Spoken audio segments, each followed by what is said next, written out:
Hello everyone. So now we are here in our new topic of our continuation of spinal nerves. So next is our brachial plexus, in which we will discuss about the nerve supply to our upper limb of our body.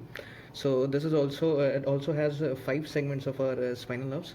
So C5 root, C6 root, C7 root, and C8 root and T1 root. So why we are including C8 root? It does not mean that there are eight cervical vertebra. This is the C8 root means this nerve, spinal nerves arises between the C1 vertebra and the T1 vertebra. So according to that, we have eight spinal nerves in the eight pair of spinal nerves in the cervical segment. So from C1 to C8, we have eight spinal nerves. So because of that, here we have C8 spinal nerve as a root. So now let's begin how the scheme of our brachial plexus is formed, basic scheme, and further in the further video we will discuss about the branches, sensory and motor branches, the cutaneous branches and the motor branches. So let's begin firstly with the root. So first we should write here with the one short form, as it has R. R stands for R. R, after R we have T, then we have D, then we have C, and at last we have B. So what does this abbreviation means? Actually, R is for root. At the level of this, there will be root, and for T it means it's trunk, and for D it is division, and for C it is cord, and last one is branches. Terminal branches. The cord leads to terminal branches. So first, from our C5 and C6, we form the root. From C6 and C5 we form root, and from C7 we form one root, and from C8 and T1 we form one root. So after that we will form trunk. So from C5 and C6 root we form upper trunk, and from C7 root we form middle trunk, and from our C8 and T1 root we form lower trunk. So this is the level of your root. So right here it as upper trunk, middle trunk, and it is your lower trunk. So after that, this trunk will form further divide into division. So division are anterior and posterior division. So let's with the plain line consider it as your anterior division. So this is your anterior division for upper trunk, and for this dotted line for our posterior division. And like here also in the middle trunk also same anterior division, and here your the dotted line are posterior division. And from the lower trunk also. So for the diagrammatic representation we will write the posterior division here. It will be easy for the scheme. So this is your posterior division, and this one is your anterior division for the lower trunk. So this is your anterior division.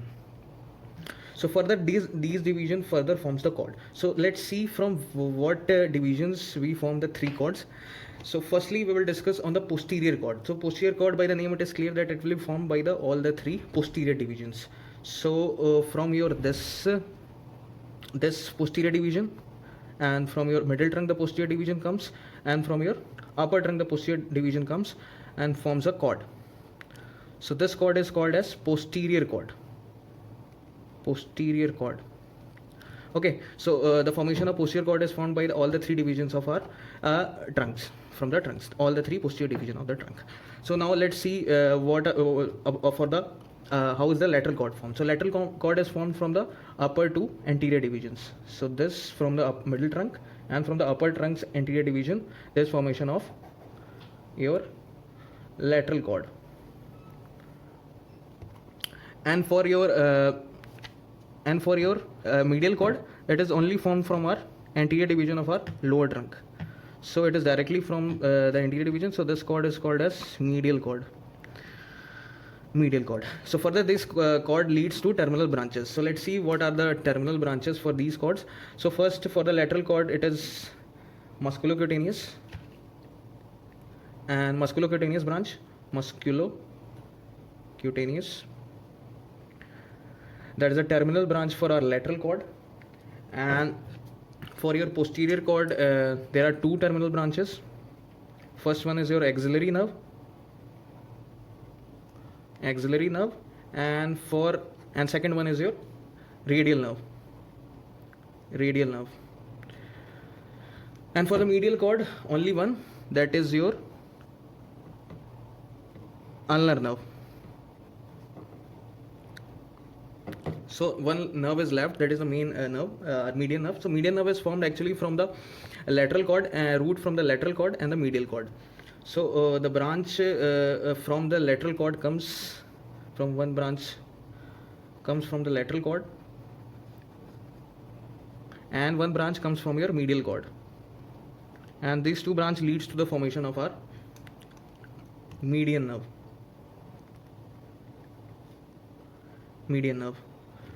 And this is called medial root of median nerve,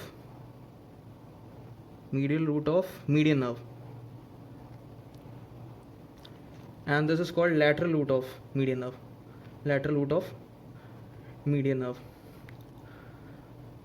So this was a basic scheme of our brachial plexus. Now we will see the small branches from the roots and the trunks and from the cords. So let's firstly discuss with the branch from our root. So first branch is only from our C5 root. So from C5 root actually, so C5 root gives branch, and this nerve is actually called as dorsal scapular nerve, and it gives more muscular branch to our two muscles, rhomboid major and minor. These are the back muscles, and another one is your levator scapulae. So these two muscles are supplied by our dorsal scapular nerve from the C5 root. So now next our next nerve is from C5 root. It will carry the C6 root also, and this root from the C7 also. So from C5, C6 and C7 it gives another nerve, and this is called as long thoracic nerve. And this nerve actually gives muscular branch to our anterior serratus muscle, or you can say it is serratus anterior muscle. Serratus anterior muscle. So levator scapula actually elevates your scapula, rhomboid major and minor it retracts your scapula, and serratus anterior protracts your scapula, means for pulling the scapula forward side, and for the backward side rhomboid major and minor. So now from the upper trunk the branches arises are the nerve arises are they are also muscular branches. So first nerve is your suprascapular nerve. So this is your suprascapular nerve, and this nerve gives branches to our three muscles. Supraspinatus muscle, this is the muscle above your spine, scapular spine, and below your scapular spine there is infraspinatus muscle, and to the shoulder joint also, So this was your suprascapular nerve. And now next nerve is your subclavius, nerve 2 subclavius. So by the name it is clear that it supplies the subclavius muscle. So to subclavius muscle. So this muscle actually, subclavius muscle actually depresses your clavicle. So this is the nerve from our upper trunk. The root is C5 and C6 for these nerves. So now let's go to the cords. So what are the branches arising from the lateral, posterior and the medial cord? So firstly we will see on in the lateral cord what are the branches. So first branch is your lateral pectoral nerve, and it supplies your pectoralis major muscle.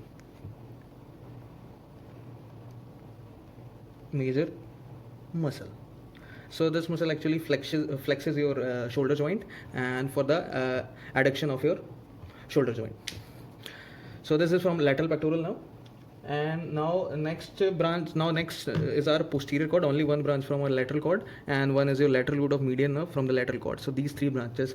So for this you can use one mnemonic here. So one mnemonic is LLMM. LLM. So LLM means L is for your lateral pectoral nerve, and second L is for your lateral root of median nerve, and M is here for musculocutaneous branch. So further we will see what are the muscles supplied by a musculocutaneous branch. So this is the mnemonic for our lateral cord actually. So remember this, it will be easy to remember the branches from lateral cord. So now next one is your posterior cord. So posterior cord has three branches. So three branches. First one is your upper subscapular nerve, and your this is called as thoracodorsal nerve, or you can say it as nerve 2 latissimus dorsi. And now third one is your lower subscapular nerve.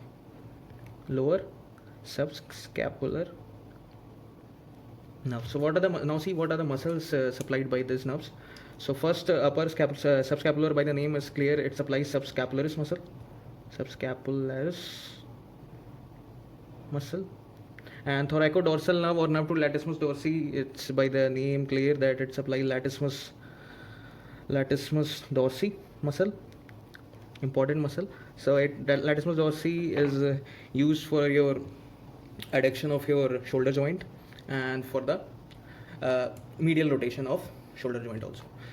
So now your lower subscapular nerve gives two muscular branches. First one is your subscapularis, same as the upper subscapular nerve gives branch, and one is your teres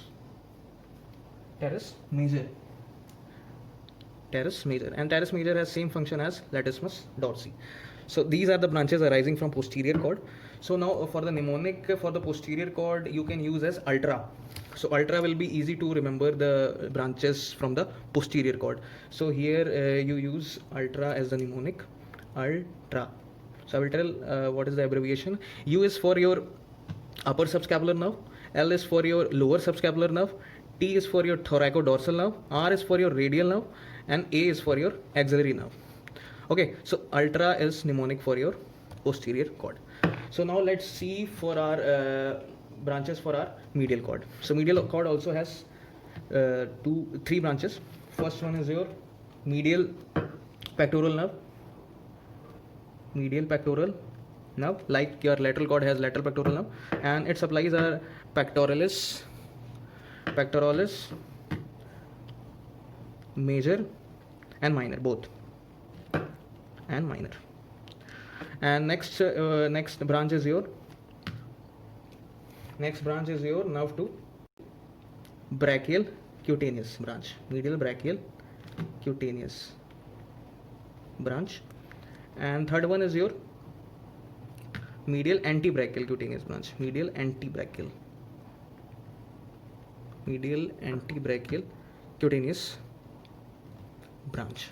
So the medial brachial cutaneous branch actually supplies your posterior medial side of your arm, that is your humerus region, humerus area, medial side posteriorly, and the antebrachial actually supplies your anterior medial side and goes to the forearm region from the anterior medial side of your humerus region.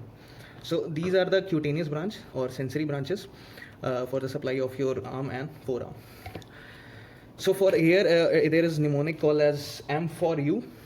M4 means there are 4M, so M4 and U. So remember the branches for your medial cord, we have mnemonic M4U. M4M, one is your medial pectoral nerve, second is your medial brachial cutaneous, and third is medial antebrachial cutaneous, and fourth one is your medial root of median nerve. So 4M, and U is for your ulnar nerve. So remember this will be easy to remember the branches from medial cord. So this is your medial cord. Now let's see the branches from our musculocutaneous. So musculocutaneous actually has two branches, motor and sensory both. So for motor and sensory, we have cutaneous branch, cutaneous